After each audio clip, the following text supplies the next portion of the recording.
Hi everybody, I'm Rob and this is Goshawk. Goshawk is being demasted and hauled out. We've been living aboard Goshawk now for about 2 years, and this is the first time we're going to be doing a haul out while we're living on it. We did, when we bought her, she was on dry dock, and so we got a good look at her then. We put her in the water. The next year we hauled out and did some bottom work, but it was all temporary, and we knew it was going to be a temporary fix. This year is the big one.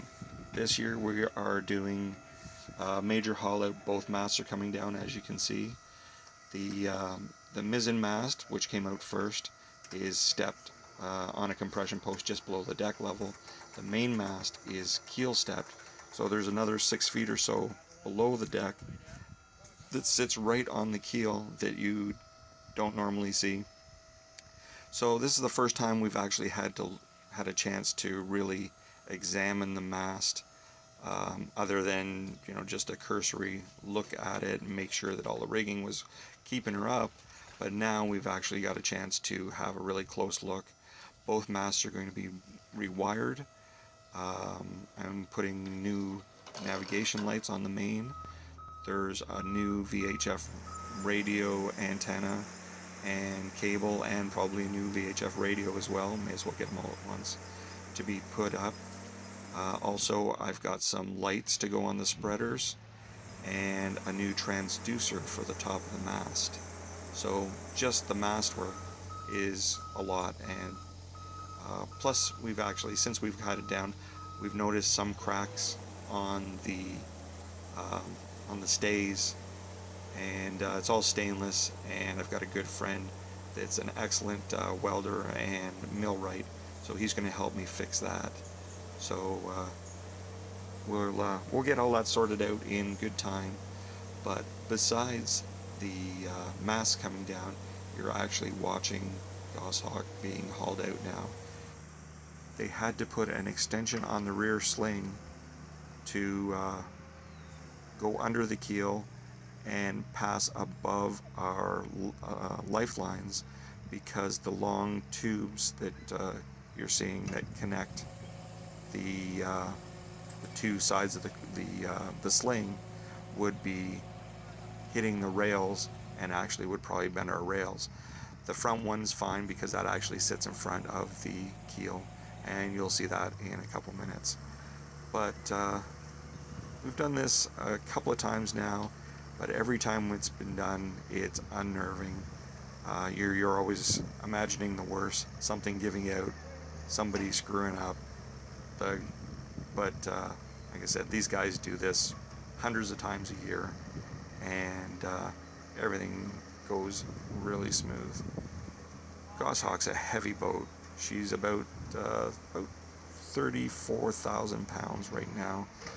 The dry weight when they're first built is about 30,000 pounds, but you're not including the water, the fuel, and all the interior, which I've added probably 1,500 pounds since we've got her, because we tore out the lightweight stuff that was inside and rebuilt everything a little more heavy duty.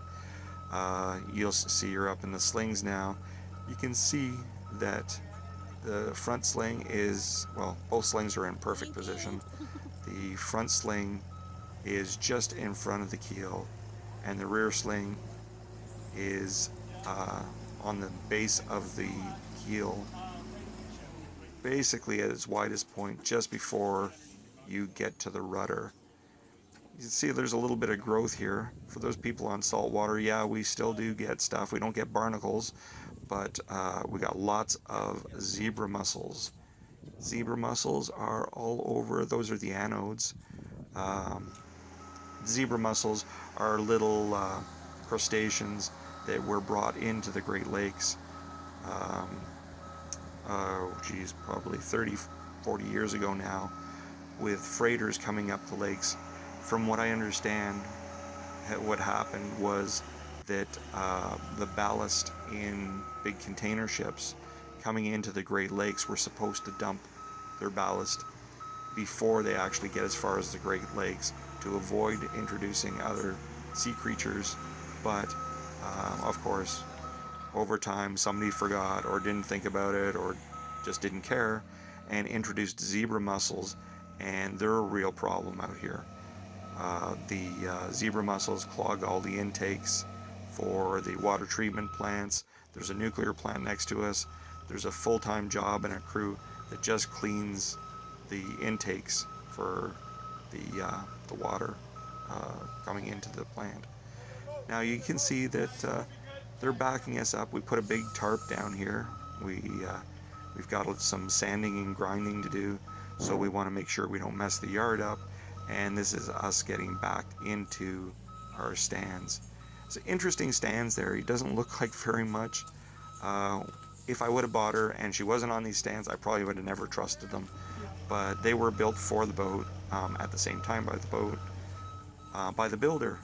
So everything actually works really well as long as you get everything straight and square.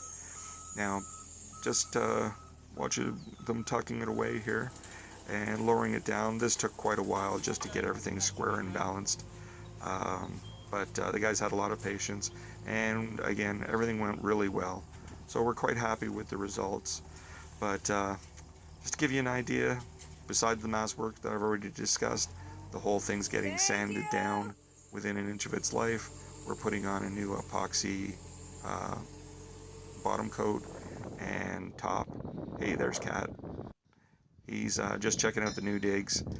Now that we're hauled out, he was a little unnerved being in there when we pulled out, but he's happy now. Actually, he's really happy because behind there you see there's a little wetland, and he gets to sit and watch the birds all day. So I got lots of work to do. Jay's got lots of work to do.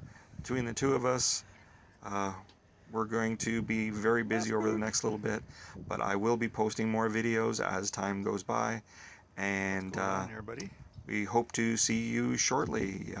Thanks very much for watching. Quite the view you got now, eh? Look at that.